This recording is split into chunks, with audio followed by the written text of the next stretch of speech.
Bonjour à toutes et à tous, on se retrouve aujourd'hui pour le deuxième épisode de Project X et on va parler aujourd'hui de l'intégrale 1965. Donc dans cette année 65, on va retrouver les numéros 9 à 15 de la série originale, toujours écrit par Stan Lee, aidé de Jack Kirby, qui passera ensuite le flambeau à Werner Roth au dessin. Durant cette année, le périodique passe de bimensuel à mensuel et les histoires sont plus étoffées et on va avoir plus d'histoires qui se prolongent durant plusieurs numéros, notamment celui sur le fléau et sur les sentinelles.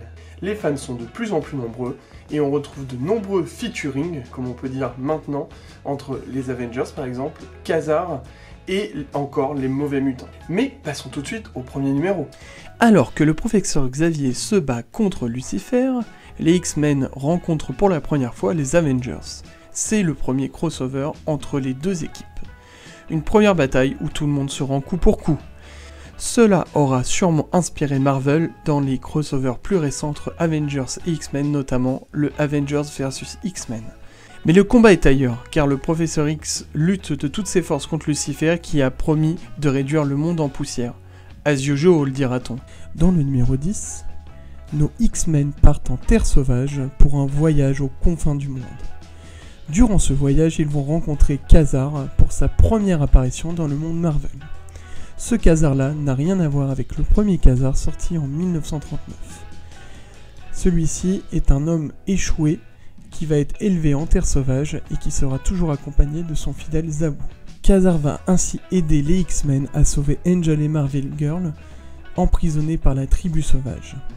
Khazar reviendra par la suite de manière très sporadique dans certaines séries, notamment dans les Avengers. Donc deux histoires hautes en couleurs, et on voit que le visage des X-Men se dessine progressivement, et leurs personnalités prennent encore plus de l'ampleur. Stan accentue les traits de chaque X-Men, et les histoires prennent en étoffe, et on voit qu'elles sont vraiment beaucoup plus réfléchies que dans le premier numéro.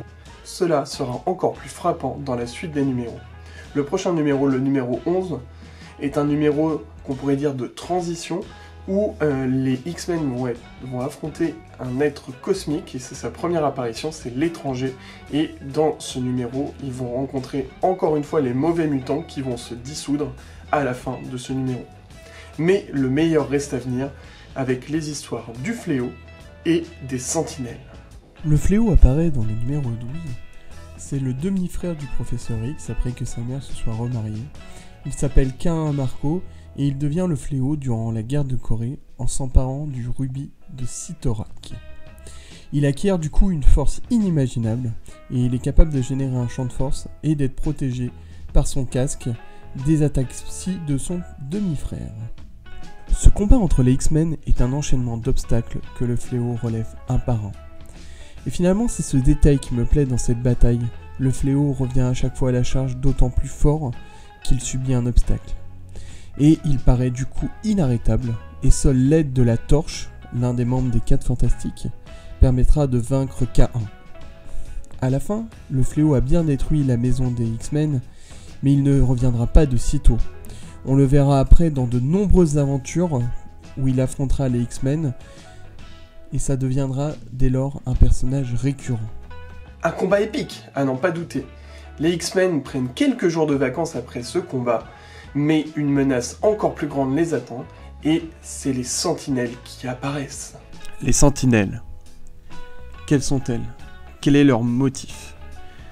Basé sur la peur et la haine des mutants, le chercheur Bolivar Trask crée une machine intelligente, capable de détecter et de stopper les mutants. Elles sont des plus grandes menaces des X-Men, comme certains on peut le voir au cinéma dans X-Men Day of Future and Past, tiré directement du très célèbre run de Chris Claremont que nous reverrons par la suite. Mais revenons à notre récit. Quand les sentinelles se rebellent contre leur propre créateur, qui va garder le monde contre cette machine? Seuls les X-Men le peuvent. Et ce premier combat ne sera pas de tout repos. On en saura plus sur l'origine du fauve, et les X-Men s'introduiront même dans le repère des sentinelles pour essayer de les battre et trouver le moule initial. Ils ne seront pas de trop avec le Professeur X pour battre les sentinelles, mais sous le nombre et l'intelligence de ce groupe, ils seront vaincus pour la première fois. On s'arrête donc ici en plein cœur du combat, au moment où l'intention était palpable, et on se demande bien comment les X-Men vont se sortir de ce piège affreux. Pour faire un bilan de cette année 65, je trouve que ce numéro est beaucoup plus étoffé que le premier. On retrouve des combats qui sont beaucoup plus pertinents, qui prennent encore, avec des astuces, des traits de personnalité beaucoup plus frappants chez les X-Men. On voit également dans ce numéro poindre l'histoire d'amour qui naît entre Marvel Girl et Cyclope, mais les deux gardant ça à l'intérieur, ne l'exprimant pas encore ouvertement l'un vis-à-vis de l'autre. Enfin, on avait parlé dans le dernier numéro de la haine des mutants, et celle-ci prend de plus en plus d'ampleur et est personnifiée avec Bolivar Trask et les Sentinelles. On a donc dans ce numéro tous les éléments qui font des X-Men une série qui va continuer, qui prend de l'ampleur, et c'est un numéro très agréable à lire, bien plus je trouve que le premier que je vous ai présenté la semaine dernière.